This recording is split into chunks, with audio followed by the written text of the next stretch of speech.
तो भारतीय मुसलमान तो तलवार के दम पर बने हैं। जैसा आप कह रहे हैं तलवार के जोर पर हम मुसलमान बने, ये सच नहीं है। हम इस्लाम क्यों ले आए? क्योंकि हमें ये जात पात वाला सिस्टम नहीं चाहिए था। तथ्यों को तोड़िए और मरोड़िए मत, तथ्यों को तोड़िए। हार्वर्ड यूनिवर्सिटी है, जितने सारे हिस्टोरिक किताब है, कहीं पर तलवार के जोर से इस्लाम अपनाने का नहीं मिलता है। अरे मैं आपसे माफी मांगता हूँ। R1A1 जेनेटिक रिसर्च ये बात कंफर्म करती है। मोहम्मद नसीम अंसारी, अगर आप चाहते हैं तो। डियर दीपक चौधरी साहब, प्लीज चौरसे साहब, please let me complete. Modi ji ने ना 15 लाख दिया, ना 2 करोड़ रोजगार दिया। मोदी जी ने कभी नहीं कहा था 15 लाख की बात है, और निश्चित तौर पे हंस रहे हो यार। तामिल है और तामिल रहेगी। मस्जिद का ताल्लुक इस्लाम से है। बाबरी मस्जिद का ताल्लुक इस्लाम से है। मुगल बाबरी मस्जिद का ताल्लुक बाबर से भी है। हमारी वजह से ठीक है। अनंत मिति नफीस जी यहीं पर रुकेंगे। हमने किसी के मंदिर नहीं तोड़े, हमने कहीं जाकर फेलियर रहने से पहलगाम में अटैक हुआ, उनको नहीं पता चला। इतिहास की जानकारी किसके पास सही है और इतिहास में कौन कमजोर है, इस पर बहस तेज होने लगी है। MIM के प्रमुख असदुद्दीन ओवैसी ने राष्ट्रीय सुरक्षा सलाहकार अजीत डोभाल के उस बयान पर निशाना साधा जिसमें उन्होंने भारत के युवाओं से इतिहास का बदला लेने को कहा था। आने वाली पीढ़ियां उस सबक को भूल जाएंगी। सिक्योरिटी एडवाइजर ये भी बोले कि हम कभी भी जाकर दूसरे मुल्क पर हमला नहीं करें, आप हिस्ट्री में कमजोर है। जब गजनी से लेकर औरंगजेब तक पर हमला कर रहे थे, वो कौन हिंदू थे जो महमूद गजनवी के साथ थे? इस खराब गले के लिए मैं आपसे माफ़ी मांगता हूं और इसी माफ़ी के साथ मैं जाता हूं जो मेरे साथ मोहम्मद नफीस अंसारी हैं, जो कि नेता हैं AIMIM के। नफीस साहब, सबसे पहले मैं आपसे समझना चाहता हूं, क्या मुसलमानों को किसी भी हमले के लिए जिम्मेदार ठहराया गया? बताइए, चाहे अजीत डोभाल की तरफ से, चाहे प्रधानमंत्री मोदी की तरफ से। क्या महमूद गजनी या गजनवी या फिर जितने भी हमले हुए सोमनाथ मंदिर पर, चाहे औरंगजेब के हो, उसके लिए क्या भारतीय मुसलमानों को जिम्मेदार ठहराया गया? वैसे तो भारतीय मुसलमान तो तलवार के दम पर बने हैं। बहुत बहुत शुक्रिया दीपक चौरसे जी, आपने अपने शो में मुझे मौका दिया। The matter of concern is NSA Ajit Doval साहब ने जो बातें कही वो काफी दुर्भाग्यपूर्ण है। अगर हजारों साल या 2000 साल पहले कोई प्रक्रिया हुई है, किसी मंदिर को तोड़ा गया है, हम आज भी उसको कंडेम करेंगे, लेकिन आप उसका बदला किससे लेंगे? वो बोल रहे बदला किससे बदला लेंगे? और देखिए, ये जो उल जलुल बयान है, ये वो इसलिए दे रहे क्योंकि वो एक फेलियर NSA है। पहलगाम में अटैक हुआ, उनको नहीं पता चला। फिर आज भी चाइना और पाकिस्तान ने मिलकर भारत में हमला किया, उनको नहीं पता चला।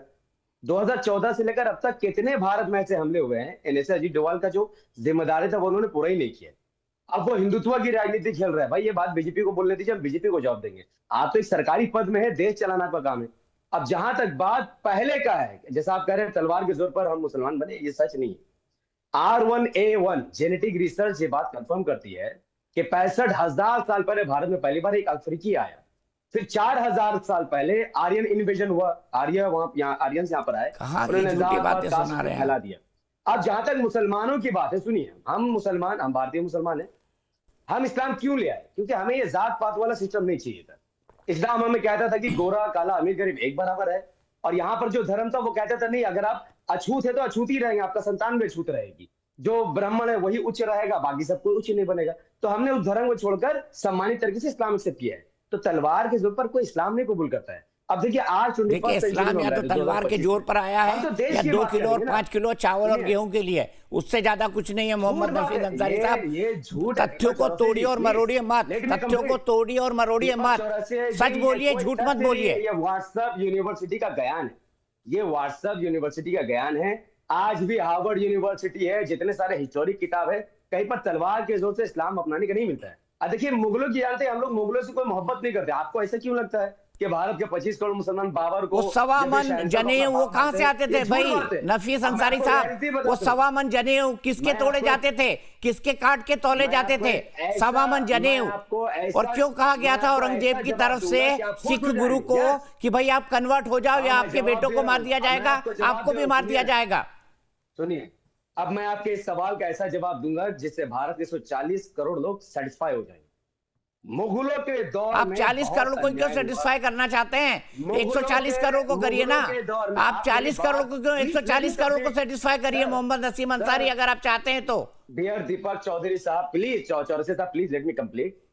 मुगलों के दौर में जो भी क्राइम हुए, जो करप्शंस हुए, जो उन्होंने एक धर्म के खिलाफ जो अन्याय अत्याचार किया है, उन्होंने किया है तो उन्होंने गलत किया है। हम कभी भी उनके साथ खड़े नहीं है। आप ऐसा मत सोचिए कि मुगलों के साथ है।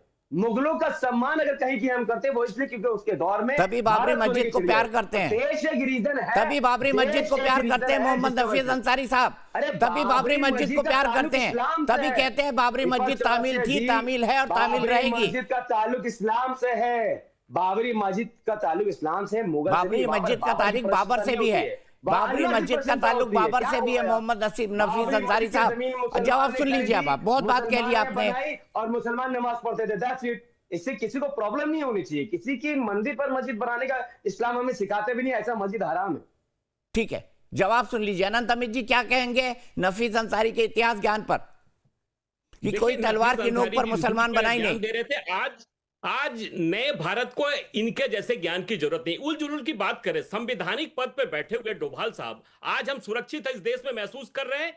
आज लोग रोज रात को चैन नींद से सो रहे हैं, तो इसमें डोभाल साहब का काफी योगदान है। हमारा देश विश्व कल्याण की बात हम करते हैं, प्राणियों में सद्भाव की बात करते हैं, हम वासुदेव कुटुंब की बात करते हैं, और ये देश नहीं दुनिया को भारत ये बताता है कि किस तरीके से हम शांति प्रिय हैं। और जुलूल जुलूल की बात कर रहे हैं, आपने चौरसिया साहब देखा होगा कि इनके दोनों नेता, दोनों भाई, कोई 5 मिनट का समय मांगता है, कोई 15 मिनट का समय मांगता है। ये किस तरह की बात करते हैं? इस देश में तुष्टीकरण की राजनीति करना इनकी फितरत में है। ये सिर्फ और सिर्फ, आपने ठीक कहा, अभी बीएमसी के चुनाव आए हैं तो इनको वोटों की राजनीति करनी है, इस तरह की बातें कर रहे हैं। और डोभाल साहब के पास तो आप उनके इतिहास को तो आप जानो, पहले उसके इतिहास को जान लेंगे तो आप ये बात भी नहीं कहेंगे।